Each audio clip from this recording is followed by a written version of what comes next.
Welcome to the free audiobook version of The Everyday Pain Guide, your go-to guide when pain first strikes. Hi, I'm Dr. Ya-Ling Liu, and the podcast is taking a little detour to make my new book available in an audio-friendly version for everyone out there. Each episode will feature a bite-sized snippet from the book, and together we'll work our way through as much of it as is possible in this format. What's exciting about this is that I'm reading parts of the book to you before it's even available on the shelves. Plus, unlike with a traditional audiobook, you can engage with the content and chat with me about what you hear. You get to ask questions and tell me what you think as each episode rolls out. So sit back and relax as I bring you today's installment of the second book in the Everyday Pain Guide series, Fix the Fire Damage.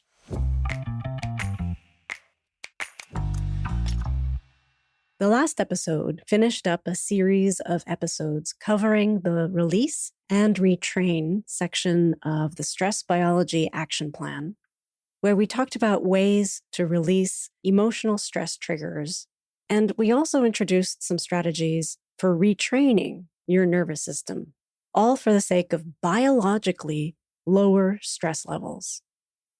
Remember, everything in this book is geared towards the ultimate goal of decreasing our overall inflammatory load, which often contributes to common persistent or recurring pain. And if you're confused about what kind of pain I'm talking about, and maybe wondering if the tips in this book series can help your pain, it might be worth a visit to the website everydaypainguide.com, where I go into great detail about this. Again, that's everydaypainguide.com. Today's episode is about the third action phase after release and retrain. We're looking at how to reinforce low-stress operating procedures so that you can make the most of your efforts at decreasing overall body inflammation and pain. The information, techniques, and suggestions discussed here are not intended as a substitute for your own medical care. Please always consult a healthcare provider before implementing any advice referenced here.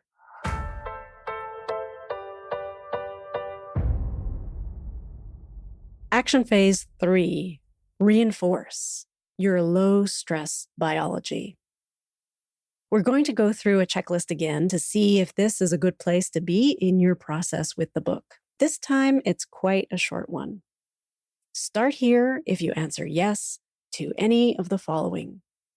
Have you explored the release and retrain stress biology action phases, but find it still feels all a bit overwhelming? That's it. That's the only qualifying factor here.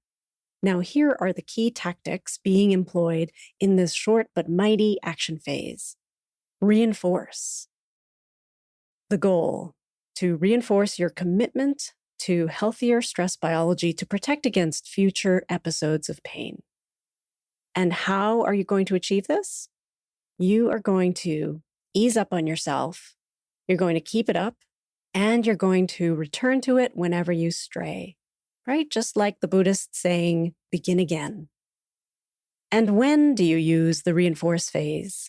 There's no wrong time to start this action phase.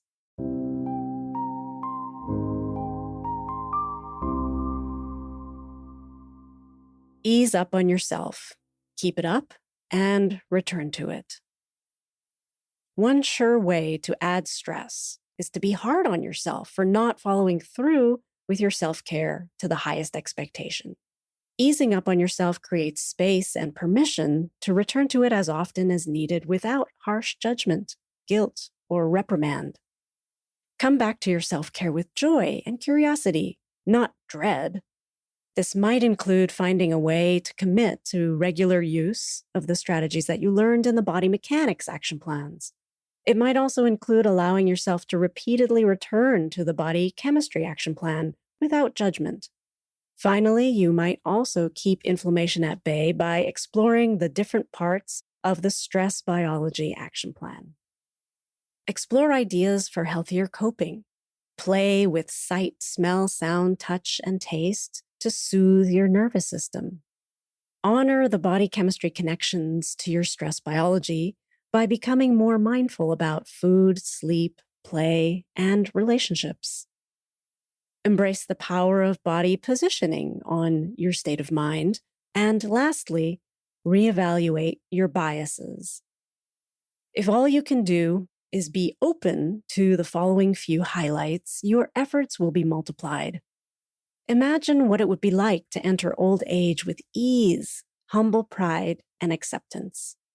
Know and welcome the fact that change and deterioration with age is inevitable, but pain is not.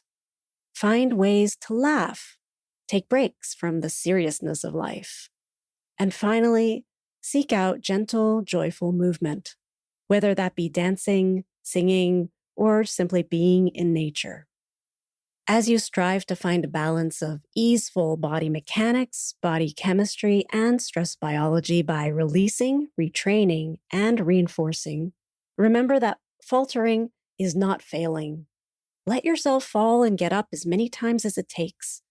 Be kind to yourself. Your pain is real, but it's not forever, and you're not alone. Please refer to the companion manual, Fix Your Stress Biology, for more detailed guidance about how to navigate all 3 phases of the Stress Biology Action Plan.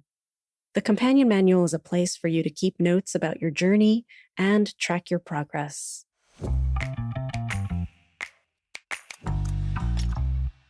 That completes the Reinforce Action phase in the Stress Biology Action Plan of Volume 2 of the Everyday Pain Guide series, Fix the Fire Damage. Today's question. There's a lot to be said for visualization as well. If you can start to visualize a pain-free or strong and active or just easeful existence, then it becomes possible. Can you see a pain-free future? Are you starting to be able to focus on your moments of relief instead of the spikes in discomfort? Maybe after going through all 3 action plans in this book, you've discovered something that works for you. Please share what that is so that others can learn and gain inspiration or comfort from your experience. Now that you've made it through the meaty part of this book, let's check back in with my 3 patients, Ed, Charlene, and Billy, to see how their pain situations were further resolved by some of the stress biology action steps. We're going to start by picking up with Ed's story in the very next episode. See you then.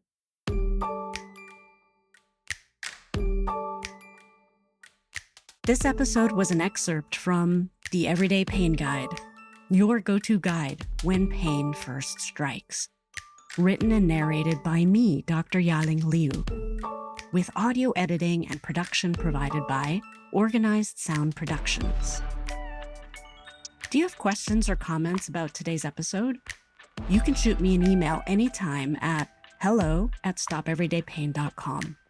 That's HELLO@stopeverydaypain.com. If you have friends or family members who you know are struggling with persistent, recurring aches and pains, tell them to check out the podcast while they're waiting for the book. To help me get this information to as many people who need it as possible, please consider leaving an honest review, but I'd also be super grateful for a simple like, follow, or share. Thank you for helping me put a stop to everyday pain.